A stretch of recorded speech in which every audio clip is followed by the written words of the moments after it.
E depois disso nós vimos um algoritmo para imprimir a informação. Se a gente quiser um caminho, a gente pode imprimir com esse algoritmo recursivo. A gente precisa ter acesso ao gráfico, o ponto inicial e o destino, e a gente consulta, olha, se o ponto de destino for igual ao inicial, imprima o ponto inicial. Se não, a gente vê se é possível chegar no destino. E essa informação está codificada na forma do predecessor. Se o predecessor é nulo, não há caminho em que liga a fonte ao destino. Se não, a gente manda imprimir da fonte até o predecessor. Quando imprimir o caminho da fonte até o predecessor, nós imprimimos o destino. Observe que imprimir o caminho aqui é recursivo, então ele vai fazer a mesma coisa para o antecessor, e no final ele vai imprimir do ponto inicial, que é a fonte, até cada nó intermediário, até chegar ao destino. Certo? Alguma dúvida sobre o lembrete, como isso funcionava? Tudo certo?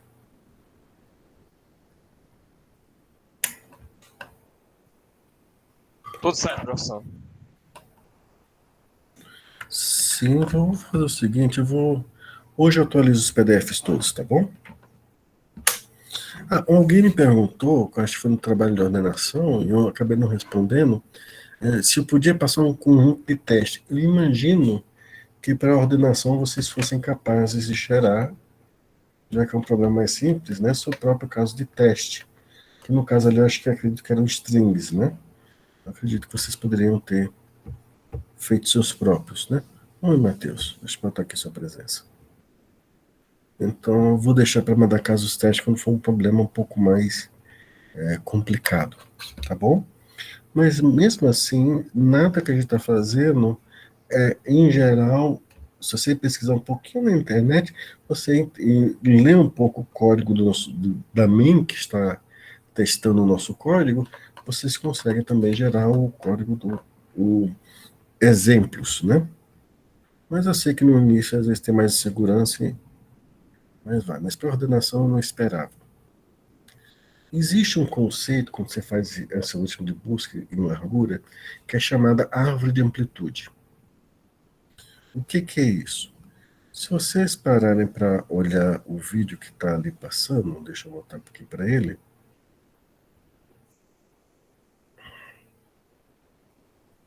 Eu vou dar uma pausa e saltar meio para o final. Olha só. Se eu olhar cada nó, que tem uma tabelinha aqui do lado do nó, e aqui do lado temos o predecessor. Se eu olhar as arestas no sentido predecessor nó, ou seja, por exemplo, para o vértice 1 seria olhar o 0 primeiro, depois o 1, eu posso olhar só para essa aresta. Na linha 2, 0, 2. Na linha 3, 2, 3. Linha 4, aresta 2, 4, assim por diante. Se eu pegar um grafo, como sendo os grafos que tem um predecessor, mais a fonte. A fonte não tem predecessor, por isso que eu tenho que falar a parte. E ver essas arestas, que é do predecessor para o nó, eu tenho o que se chama grafo de amplitude, ou árvore de amplitude. Essa árvore é normalmente que a gente guarda nos bancos de dados. Por exemplo, o Google tem essas árvores guardadas nos bancos de dados deles. Quando vocês pedem para, olha, eu vou sair daqui de casa e vou até o mercado, até o SESI me vacinar, por exemplo. Então, o Google vai consultar do ponto onde você falou de partida, qual é a árvore, e ver em que ponto da árvore está aquele seu destino, e aí ele vai imprimir o caminho segundo essa árvore. Ou seja, essas informações dessa tabela formam, na verdade, uma árvore que contém informação de todos os caminhos mais curtos a partir daquele ponto de partida. E é o que a gente quer armazenar para permitir a consulta para os usuários. Depois, o Google, o Waze e esses programas de sorteamento não ficam rerodando o roteamento para um espaço tão grande de ruas. Eles adequam a informação segundo as informações do trânsito, mas uma vez que já rodaram uma vez, eles armazenam isso no banco de dados, e aí é mais para consulta. Né? Há algumas aplicações que precisam sempre rodar. Eu falo um pouco mais disso. O mercado financeiro, por exemplo, é uma delas que você sempre precisa estar verificando a distância entre as moedas ou entre as ações. Ok? Então, quando eu falo aqui no slide de árvore de amplitude, toda essa linguagem matemática aqui é para dizer, olha, é um conjunto de vértices, deixa o slide chegar aqui, obviamente do grafo original, então V pertence ao conjunto de vértices originais do grafo, em que o predecessor não é nulo, está aqui essa informação, e eu acresço a esse conjunto a fonte, união fonte. E as arestas desse conjunto de árvore de amplitude é sempre na forma do nó predecessor para o nó destino, tá certo? Ou seja, quem está marcado como predecessor de V, mais o nó V. Fazendo isso, eu tenho essa árvore de amplitude, que é basicamente meu campo de dados, meu conjunto de dados que me informa todos os caminhos do meu grafo. Entendido esse conceito?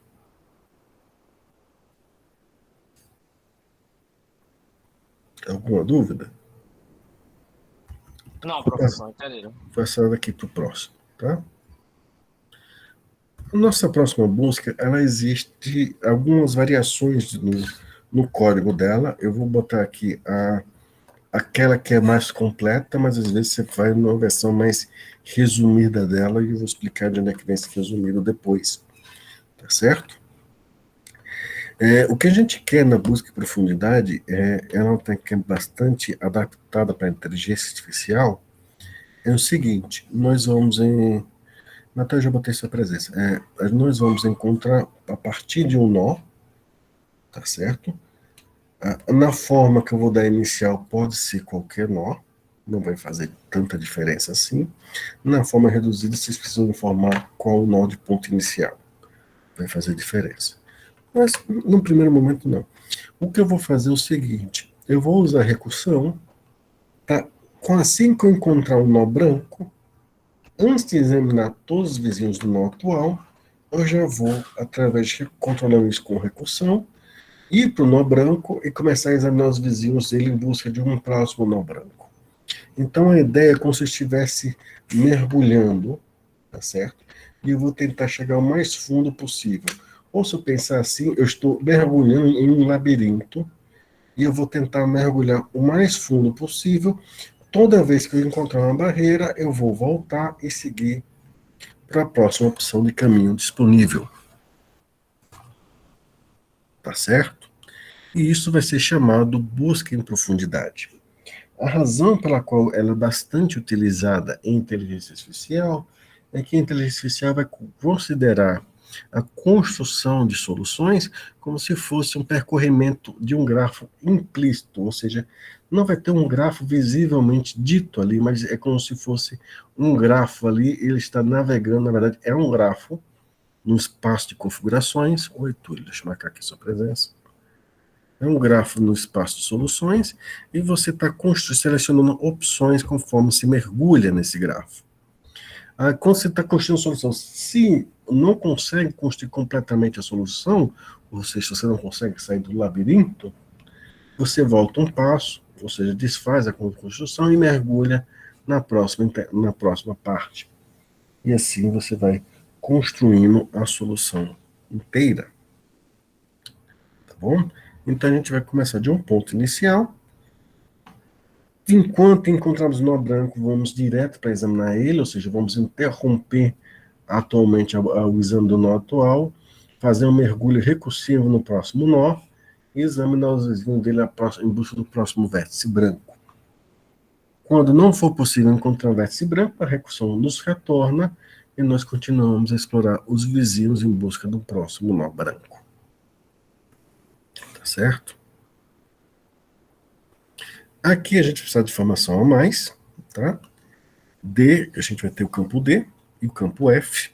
Só que D aqui não vai simbolizar distância, tá? D aqui não é de distância. D e F vão demarcar para a gente, digamos assim, um número de chamada recursiva. Ou seja, em que número de chamada recursiva, quantas vezes eu passei por essa função até marcar o D, e o F, quantas vezes eu passei por essa função até examinar todos os vizinhos desse nó. Aí eu marco o F ali, quantas vezes eu passei por essa função. E aí, a vida é bela. Com essas duas informações, há muitas coisas que eu posso fazer. Tá? Então, deixa eu rodar aqui uma busca em profundidade. Deixa eu pegar até aqui um vídeo também sobre isso.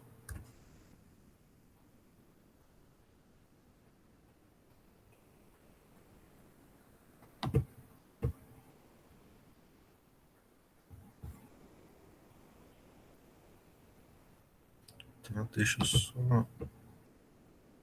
Esse vídeo faz um pouco mais que busca em largura, então vou ter que dar uma pausa nele no meio do caminho. Então, deixa eu garantir que ele vai passar bem devagarinho.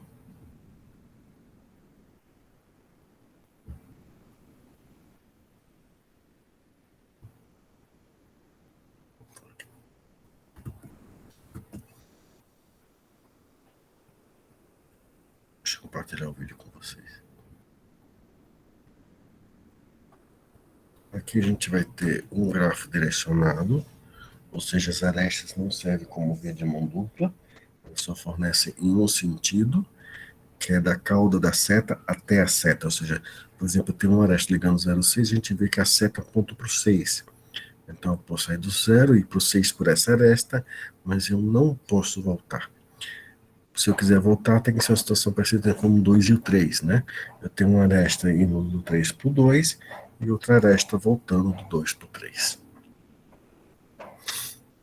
Então, olha o que vai acontecer. Nós vamos percorrer esse grafo a partir do 0, mas a gente vai mergulhar tão logo encontra o vértice branco. Ó. Achou o 0, achou o 6, o 6 vai olhar os vizinhos, já achou o 8, aí chegou lá no 8, vai examinar os vizinhos do 8, só tem um 6, mas já está lá, aí ele volta, do 6 dá para ir para o 7, já tem lá, mas 7 não vai para ninguém, então já chegou o 6, o 0 ainda dá para ir para o 2, observe, tão logo ele encontra o nó branco, ele já vai e mergulha nele. Nesse sentido, essa técnica é boa porque ela encontra os vértices o quanto antes. Por isso a gente usa para percorrer labirinto. Você quer encontrar a saída o quanto antes. Ótima estratégia para isso. Para o computador, diga-se de passagem. Para o ser humano, outra história. Observe que ele vai voltando usando a recursão, que é o que vai. Ele usa a recursão para avançar, então permite o retorno mais tranquilo, e aí ele consegue explorar até o final. Quando não é mais. Ele vai, sempre que ele volta, ele vai buscar mais um nó branco, mas ele não encontra. E à medida que as coisas vão se encerrando, tá? Encerrou o 0, sobrou um que ele mergulha depois a parte, mas já não tem mais ninguém para um ir atrás. Eu sei que não dá para capturar como o código é, mas deu para entender como é a estratégia. Ou seja, tão logo ele encontra um vértice branco, ele vai chamar a função que explora os vizinhos sobre aquele vértice. E assim ele tenta construir o quanto antes, tá? O sistema. Ok? Alguma dúvida?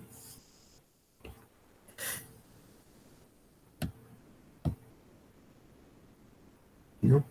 Então, vamos para o slide. Talvez, se tiver alguma dúvida, talvez apareça nela no slide.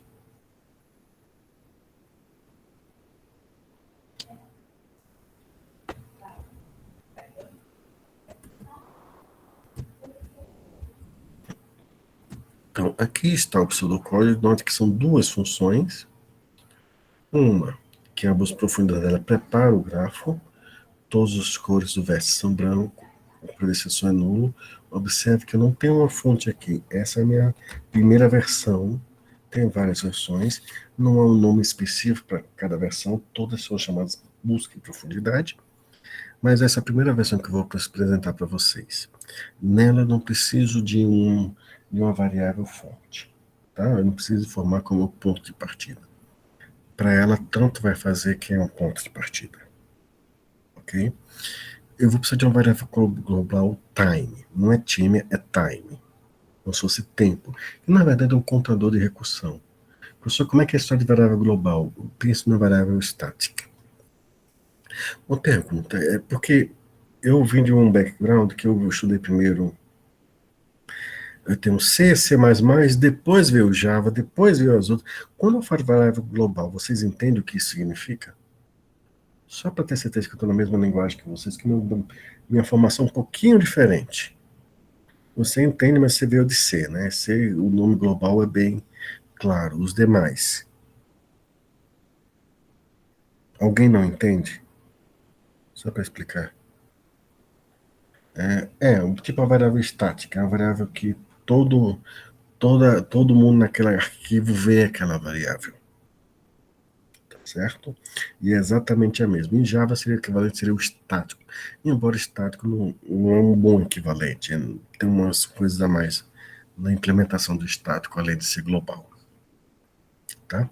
Mas no caso, esse time vai ser global, ou seja, com qualquer função vai mexer exatamente na mesma variável, tá bom? Aí, para cada vértice do gráfico, o que eu faço? Se a cor do vértice for branca, eu chamo a visita busca. Se alguém não entender algo, por favor, me avise. Nessa visita busca, eu incremento o tempo. Observe como time é uma variável estática e, portanto, é a mesma variável para todas as funções. Alterar ela é alterar a original. O P recebe o time indicando que foi nessa chamada recursiva que eu estou contabilizando que eu encontrei esse nó. A cor dele vai para cinza para impedir que eu entre nesse nó novamente. Tá certo? E para cada vértice vizinho dele, eu vou olhar as arestas. Se eu encontrar um vértice branco, eu vejo que o predecessor desse vértice é o U, e eu chamo a função recursivamente, visita, busca de novo sobre V. Isso vai gerar aquele efeito. Encontrei um nó branco, vou para lá e já vou começar a examinar os vizinhos. Quando termina, ele vai me olhar o máximo que puder nessa chamada recursiva. Achei um nó branco, mergulha recursivamente nele. E assim vai.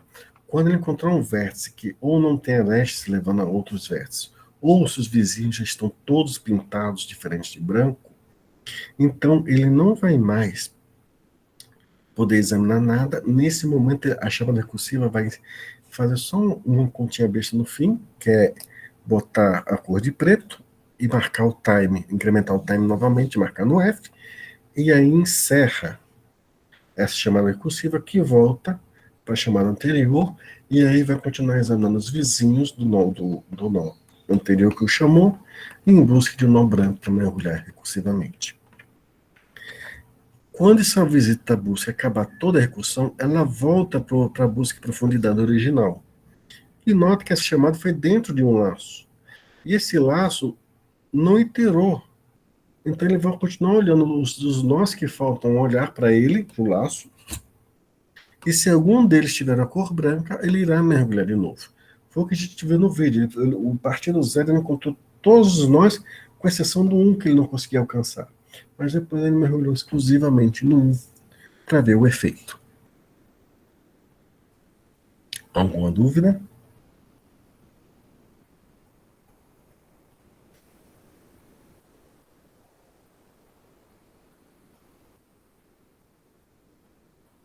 Eu vou mostrar no visual algo, uma outra animação.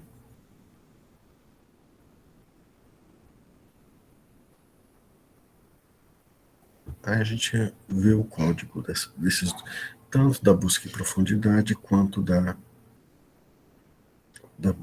busca em largura. A gente vê esses dois códigos.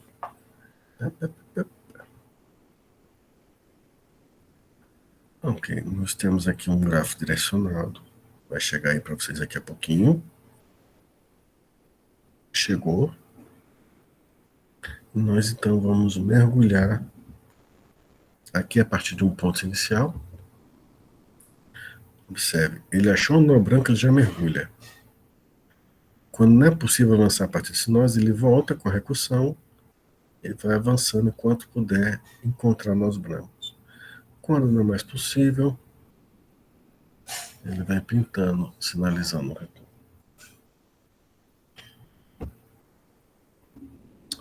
Ok? Alguma dúvida?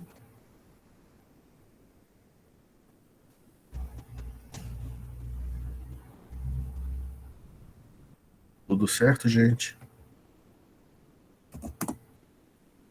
Sim, sim, deixa eu abrir aqui os códigos. E vamos ver. essa situação.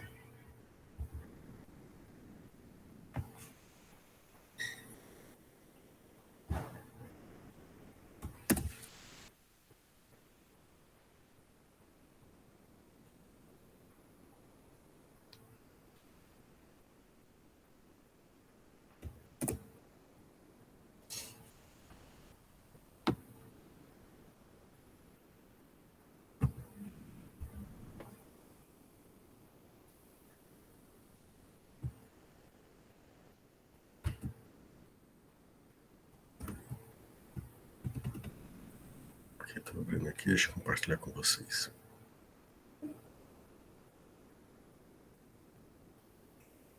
Nós vamos começar com o código de busca. Primeiro vamos ver como é que um grafo é. Um arquivo simples de grafo, não é o único arquivo que vocês podem encontrar representando um grafo, tem vários outros, tá? Mas um bem simples em TXT é isso aqui. A primeira me diz qual o número de vértices, a segunda o número de arestas, e depois eu tenho, tenho 3 arestas, então vou ter 3 linhas com pares de números indicando quais são, de onde sai a aresta e onde ela chega. Bom?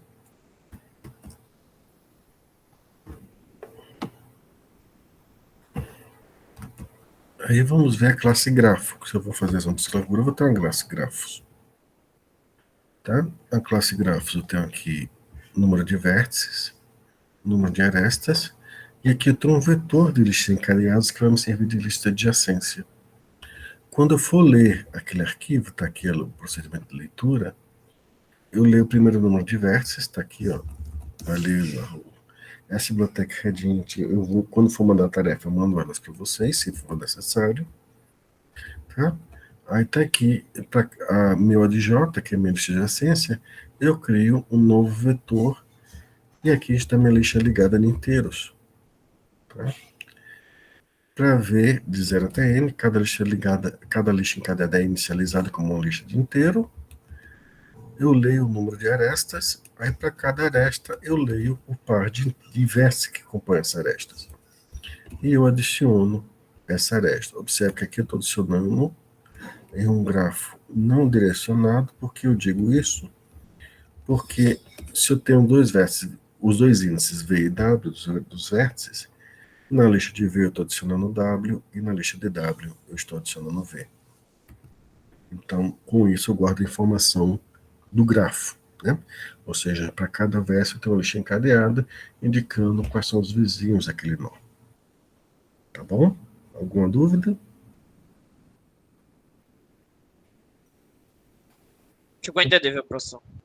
Pronto. Aí minha busca em largura, que é aquela primeira que a gente viu semana passada, o que é que eu vou ter? O que é um infinito? Integer.maxValue. Se puder, divida por 4, só para evitar alguns bugs, mas a vida é bela, às vezes funciona só com maxValue. Por que dividir por 4? Porque às vezes você vai querer somar. Se você for somar e não dividir por 4 antes, às vezes somar o máximo possível representado no inteiro com outro máximo possível, você vai dar um erro de representação, vai dar uma exceção ou pior, vai gerar um número negativo. A cor eu vou marcar aqui como booleano, tá? Podia ser booleano, podia ser um inteiro. Se fosse um inteiro, branco era 0, cinza era 1, preto era 2, tá certo? É só precisa ter um código. Os nomes preto, branco e azul e cinza é só um mnemônico pra gente, não tem. Na hora de codificar, isso aqui vai ser um número, tá? Aqui é um antecessor, observa um vetor de inteiro, onde eu vou guardar o vértice que antecede, que encontrou o vértice do índice, e aqui nós temos a distância. Observe que implicitamente cada vértice aqui é um índice, uma posição, um índice que nós usamos nesses arrays. E aqui está o caminho mais curto, né? O caminho em largura. Eu começo aqui, crio o vetor de marcados, crio a distância, tá? Crio o vetor de predecessores. A fonte só garante que o vértice que me passou foi o vértice dentro da faixa do grafo, ou seja, entre 0 e o número de vértices menos 1 no grafo. Aí eu chamo minha busca em largura, tá certo?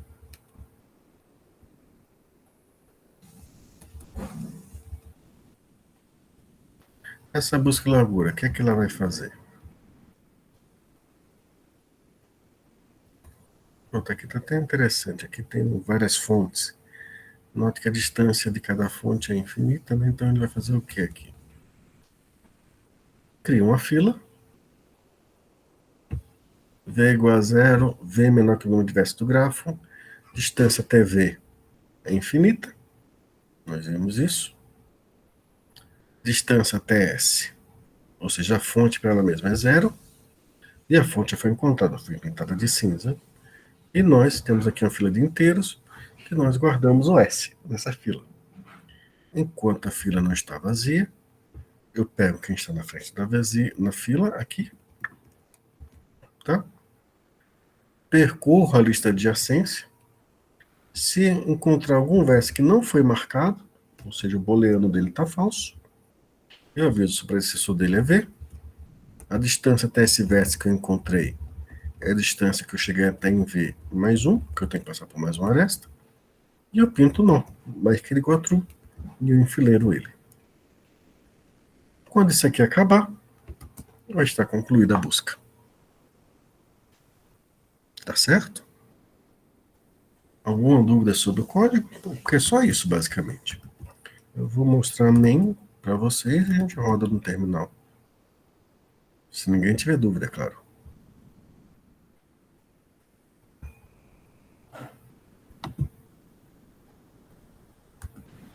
Por mim tá tranquilo, professor. Tá tranquilo? Então vamos dar uma olhadinha na main, para a gente ver como é o módulo de teste disso daqui. Tá? No módulo de teste, observe, eu mando via os argumentos, estou usando os args, ou seja, vou mandar o nome via terminal do arquivo, bem como o índice da fonte. E aí ele vai fazer a busca e largura daquele grafo nessa fonte. E depois vai me imprimir os caminhos mais curtos. Tá bom? Então, vamos lá para o terminal.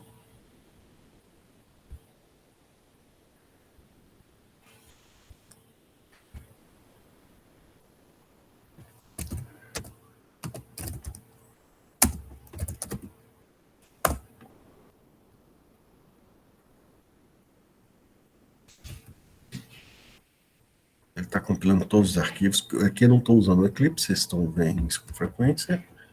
Por quê? Porque é muito pequeno, o Eclipse quer sempre fazer um pacote e acaba trabalhando mais que ajudando. E nossos exemplos, às vezes, esse módulo de teste é mais interessante. Interessante rodar via assim.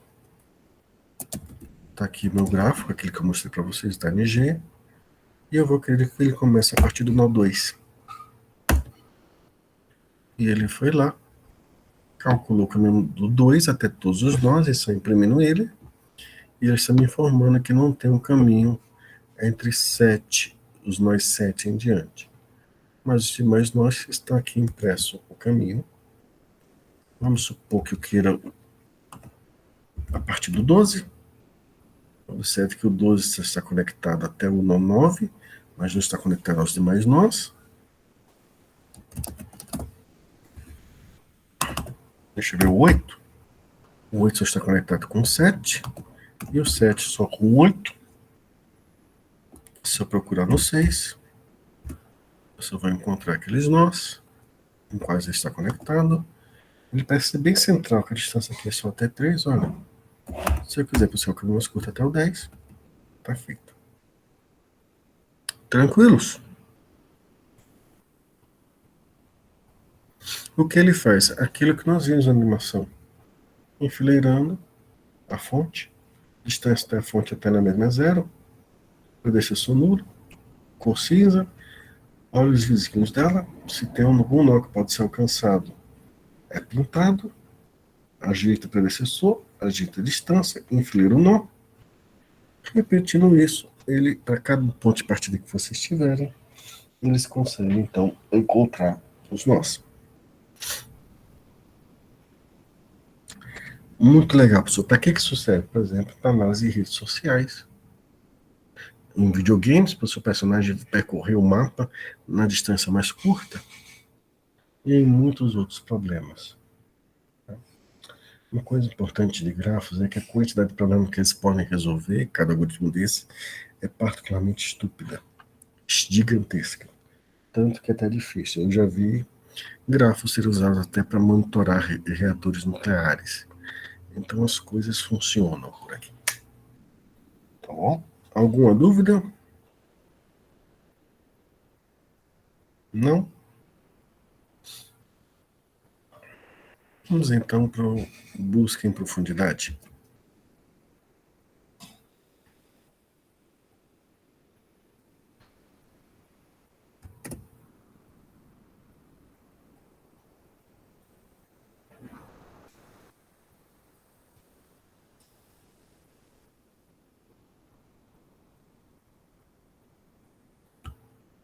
Ok. Aqui está meu marker. E aqui está meu contador que eu vou usar. Tá bom? Aqui vai ser uma versão mais resumida da nossa busca em profundidade. Aqui eu só vou mergulhar em um nó.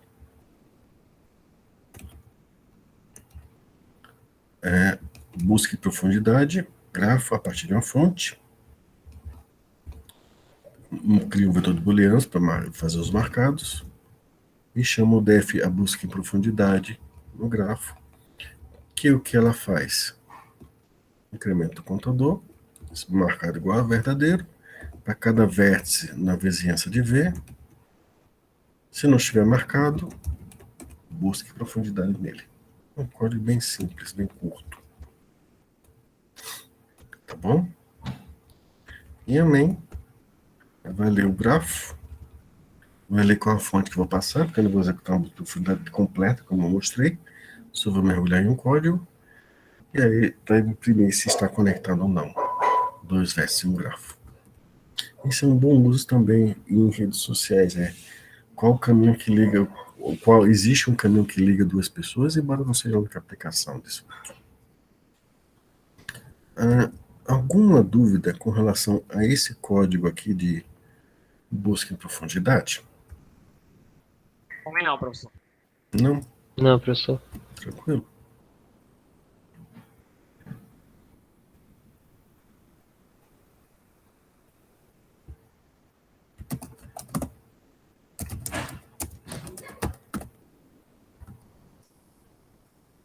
Ok, vamos compilar. Então, será que ela usa grafo, usa a lista, e a grafo usa a lista de adjacência, mas demais é só um algoritmo recursivo. E deu. Porque é o grafo, o nome do arquivo, né, Wagner? ng.txt, o aqui. E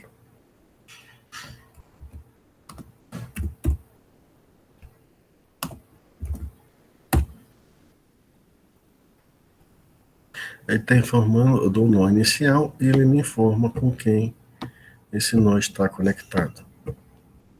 Quando eu forneço 2, está conectado de 0 a 6, o 12 de 9 a 12, e se eu botar 8, perdoe, o 7 e 8. Os demais não estão conectados. Tá?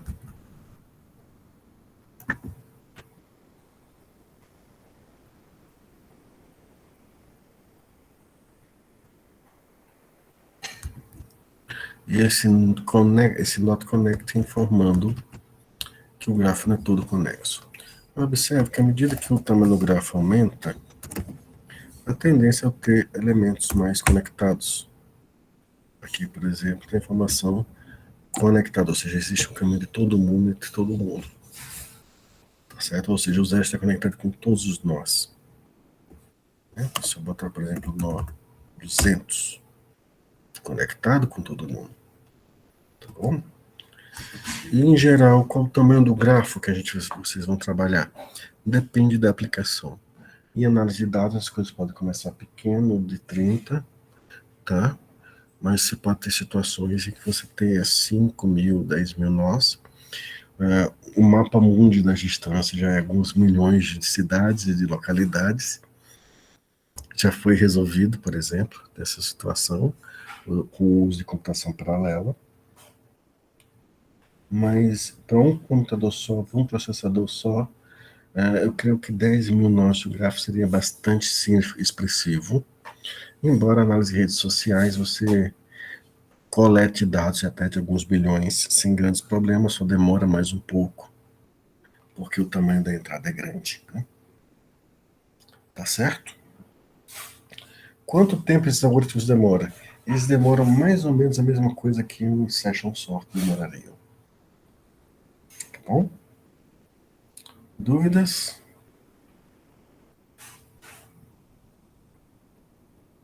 De boa, professor. De boa? Então vamos avançar e já termina a matéria hoje. Aí segunda eu passo trabalho para vocês.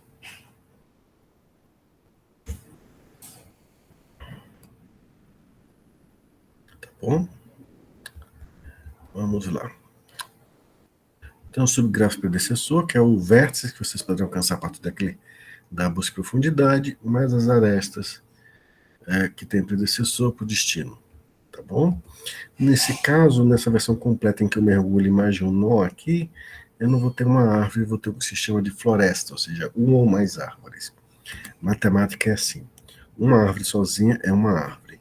Uma ou mais árvores é uma floresta. Tá bom? Uma coisa que a gente pode saber é se um grafo tem ciclos ou não a partir desse método. Como? Bom, se a gente executar a busca em profundidade, a gente vai perceber que temos 4 tipos de arestas. Arestas que fazem parte do grafo predecessor, arestas de retorno. Se você olhar o grafo predecessor, essa aresta não está lá, mas ela liga U a um nó ancestral de V. Direta, não está no predecessor, mas liga um ancestral a um descendente.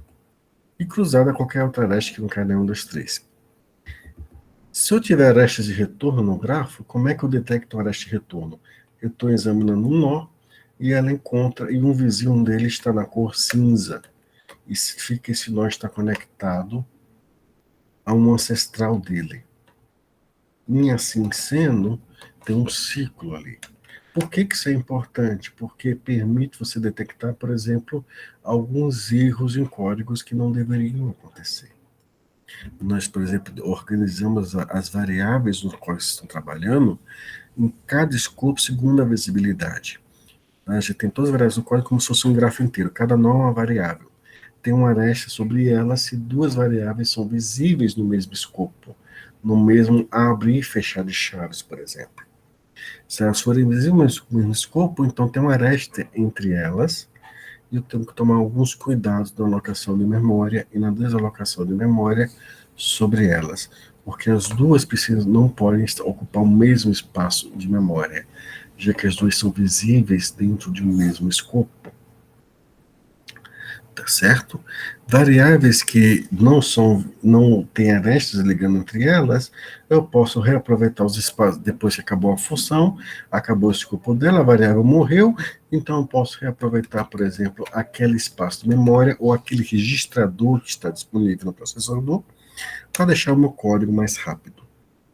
Então, essas coisas também servem para isso e outras coisas mais da área de inteligência de negócios. Também tem algumas explicações lá, mas aí deixa para quem for ensinar administração falar sobre isso. Tá bom? Dúvidas? Tranquilo? Próximo método, ordenação topológica. O que é isso? Execute a busca de profundidade sobre G. Toda vez que um nó é terminado, insira ele na frente de uma lista encadeada. De certa maneira, isso estava na animação que eu passei para vocês.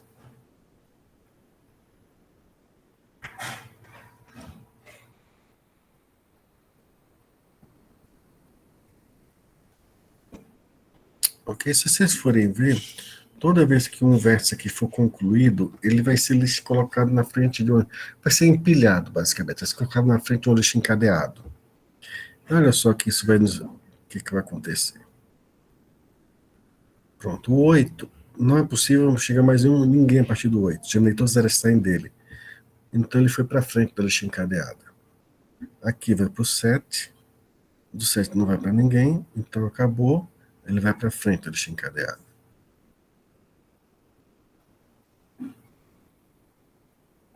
Tá certo?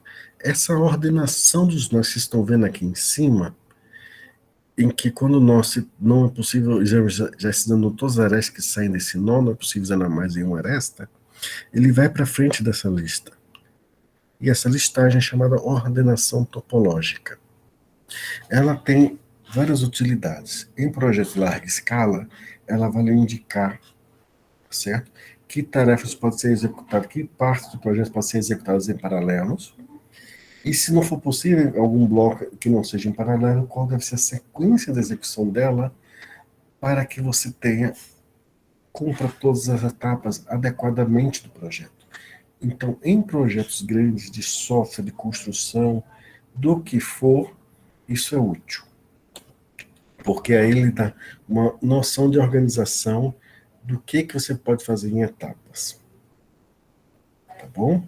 Aqui no caso está impresso só nesse aqui, mas você vê, do 1 não chega em mais ninguém, então eu começo do 1, do 0 vai ser um outro bloco, que vai ser todos os demais nós, e tem que ser na sequência 0, 2, 4, 5, 3, 11, para poder, então, eu executar a tarefa, os projetos, sem arranjar conflito, desde que eu organize meu projeto enorme em blocos, ou seja, tal módulo geométrico, módulo gráfico, módulo de animação do videogame, módulo do personagem, e assim por diante, e eu demarco a dependência, por exemplo, o módulo que vai desenhar um cenário na tela, obviamente vai precisar que um módulo de funções básicas, gráficas, desenho de linha, desenho de superfície, seja implementado antes. Então eu marco aquela aresta antes do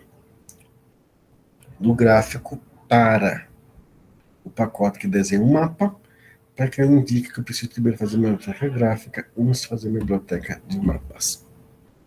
Então, essa ordenação topológica nos permite organizar projetos particularmente enormes, que dão bastante dor de cabeça, de forma que eu posso decidir o que pode ser feito em paralelo, o que não pode ser feito em paralelo, e a melhor ordem de fazê-los. Tranquilos? Observe que agora o meu pseudocódigo está mais elaborado, está mais alto nível. Eu não lhe digo passo a passo de instruções, eu lhe digo que você tem que fazer, faça uma busca em profundidade. Vocês já viram que é busca em profundidade, então não preciso escrever esse código todinho passo a passo. E é assim que vários livros de técnicas avançadas de análise vão fazer com vocês. Eles vão dizer, faça tal coisa, porque tal coisa é um método básico que você já deve ter visto. Ou você pode pesquisar esse método, encontrar como ele é implementado, aí implementa, e a vida é bela. Tudo bem?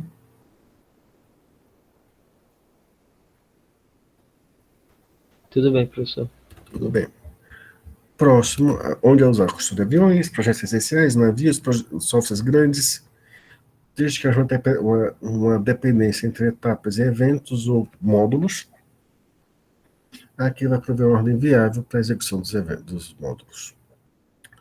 O último é componentes fortemente conexos, extremamente utilizados em análise de redes sociais, redes elétricas e tudo mais. Eu vou tentar descobrir quais são os blocos do meu gráfico que estão bem interligados entre eles. Se o meu gráfico puder ser quebrado em mais de um bloco, significa dizer que as conexões entre blocos são pontos frágeis. Por exemplo, eu sei que tem um conjunto de redes, uma sequência reta de cabeamentos lá do Ceará, que vira e mexe tem um incêndio no verão, quando cai ali, cai energia no Nordeste. Isso, se tivesse sido aplicado sobre a malha, permitiria identificar que aqueles blocos, aqueles trechos de rede elétrica, são os pontos vulneráveis e eu devo cuidar bem deles e, se possível, ter um backup para caso que eles caiam. Como é que isso funciona?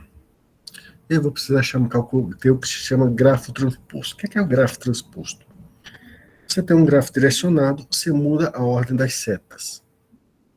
Ou seja, um grafo, você dá um grafo original, Você faz um outro grafo em que você só muda o sentido da seta. É o conjunto de arestas U a V, se a aresta de V para U existe no original. Então, você inverteu o sentido da seta. Para isso, basta colocar na lista adequadamente da lista adjacência que você obtém isso. É chamado transposto, porque se você usar como forma de apresentação aquela matriz de adjacência, a matriz transposta é esse grafo. Tá bom? Você vai executar a busca de profundidade sobre o grafo, calcula o transposto, só que no transposto você vai fazer uma outra busca de profundidade, só que com modificação. Você vai ver, na primeira vez que você executou a busca de profundidade, você obteve a ordenação topológica. A ordenação topológica ela também pode ser obtida se você olhar o valor do f que a gente registra nas variáveis. Tá certo? Quanto maior o valor de f, mais na frente da lista da ordenação topológica está o nó. Então, se você fizer isso e na segunda busca fizer por ordem do valor do f, que você obtém na primeira, você vai identificar as componentes. Às vezes, visualmente é mais fácil.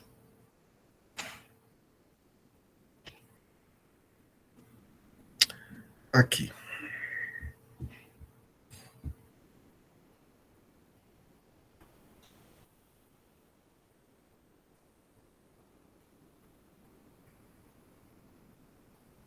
Está calculando a primeira busca no grafo original.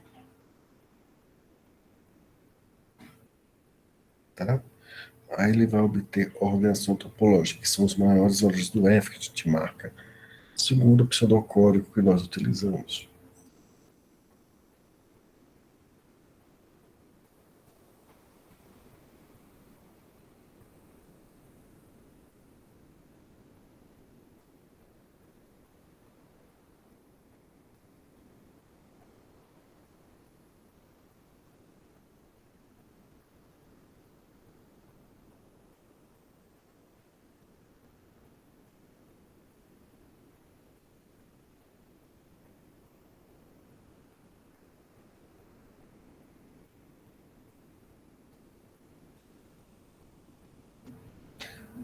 Demora um pouco, porque eu reduzi bastante a velocidade, mas vamos vendo com calma.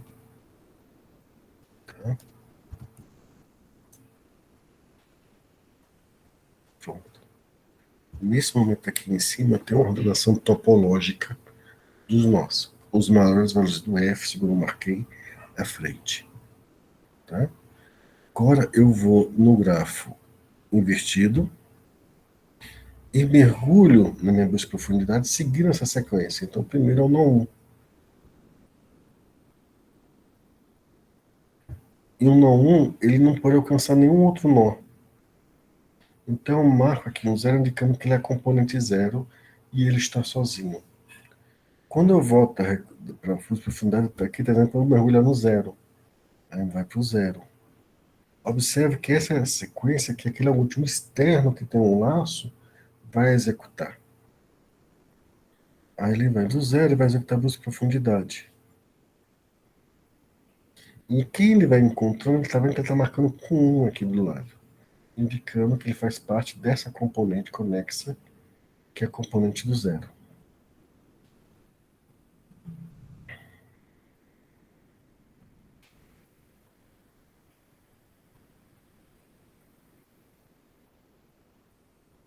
Pronto. Aí aqui ele não consegue alcançar mais ninguém. E esse pessoal aqui que está com o marcado é outro componente conexa. É o vértice 0, 2, 3, 4, 5. Ou seja, são vértices fortemente interligados.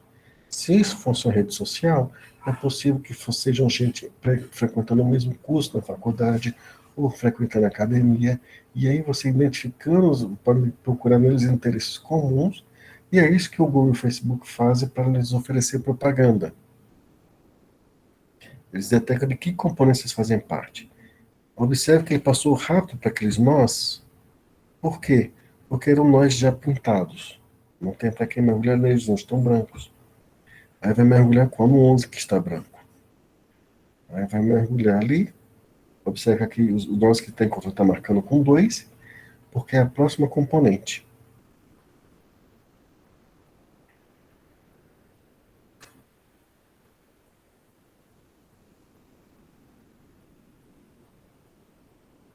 Pronto. E essa foi outra componente. No 9 ao 12, eu tenho um outro conjunto de nós conectados entre eles. 6. Observe, o 6 está conectado ao 8.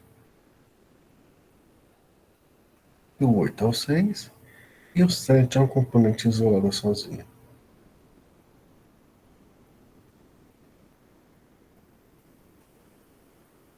Pronto. E aqui no final, eu tenho uma listagem. O vértice e a que grupo ele pertence.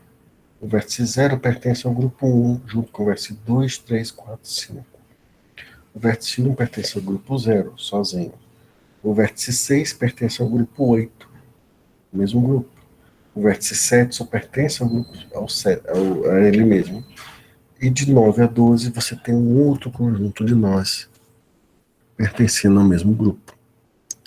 Quando você desenhar só esses conjuntos, em destaque, eu não sei, acho que a animação não faz isso, você vê que esses núcleos são núcleos que estão se conversando muito. Tá? Numa empresa, você tem informação que seriam departamentos ou pessoas que constantemente lidam com os mesmos processos ou com as mesmas atividades. Em redes sociais, são grupos com interesses comuns. Tem até busca de criminosos dessa forma. Se você acha um criminoso da rede social, você detecta com quem ele conversa muito e possivelmente você tem um núcleo de quadrilha aí, ou onde ele vai com frequência. Então, essas informações são informações de análise. Tá bom? Tranquilos? Tranquilo, professor. Bom, eu não vou mostrar os códigos disso aqui, que é basicamente a adaptação dos anteriores, mas eu vou parando por aqui porque nós acabamos de esgotar a matéria do curso. Tá? A partir de semana que vem,